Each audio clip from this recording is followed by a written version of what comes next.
2 Chroniques, chapitre 21.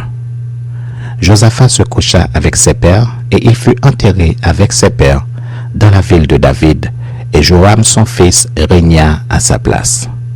Joram avait des frères, fils de Josaphat: Azaria, Jéhiel, Zacharie, Azaria, Mikaël et Shephatia, tous fils de Josaphat, roi d'Israël. Leur père leur avait donné des présents considérables, en argent, en or et en objets précieux, avec des villes fortes en Juda. Mais il laissa le royaume à Joram, parce qu'il était le premier-né. Lorsque Joram eut pris possession du royaume de son père, et qu'il se fut fortifié, il fit mourir par l'épée tous ses frères, et quelques-uns aussi des chefs d'Israël. Joram avait 32 ans lorsqu'il devint roi, et il régna 8 ans à Jérusalem. Il marcha dans la voie des rois d'Israël, comme avait fait la maison d'Akab, car il avait pour femme une fille d'Akab, et il fit ce qui est mal aux yeux de l'Éternel.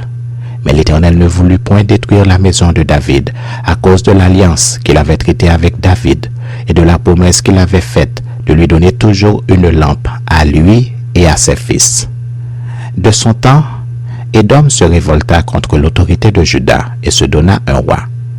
Joram partit avec ses chefs et tous ses chars. S'étant levé de nuit, il battit les Édomites qui l'entouraient et les chefs des chars.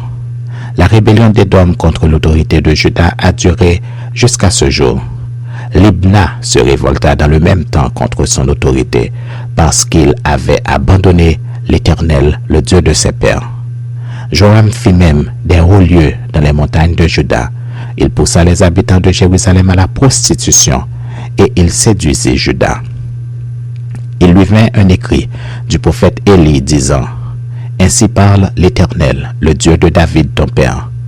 Parce que tu n'as pas marché dans les voies de Josaphat ton père et dans les voies d'Asa, roi de Juda, mais parce que tu as marché dans la voie des rois d'Israël, parce que tu as entraîné à la prostitution Juda et les habitants de Jérusalem, comme l'a fait la maison d'Akab à l'égard d'Israël, et parce que tu as fait mourir tes frères meilleurs que toi, la maison même de ton père.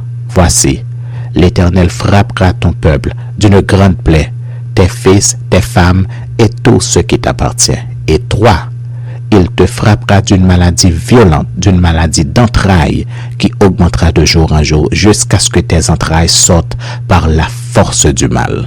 Et l'Éternel excita contre Joram l'esprit des Philistins et des Arabes qui sont dans le voisinage des Éthiopiens.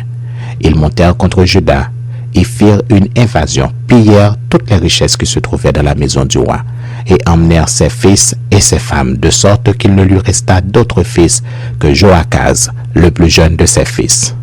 Après tout cela, l'Éternel le frappa d'une maladie d'entrailles qui était sans remède.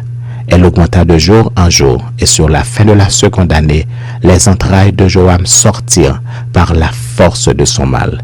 Il mourut dans de violentes souffrances, et son peuple ne brûla point de parfum en son honneur, car comme il l'avait fait pour ses pères. Il avait 32 ans lorsqu'il devint roi, et il régna 8 ans à Jérusalem. Il s'en alla sans être regretté, et on l'enterra dans la ville de David, mais non dans les sépulcres des rois.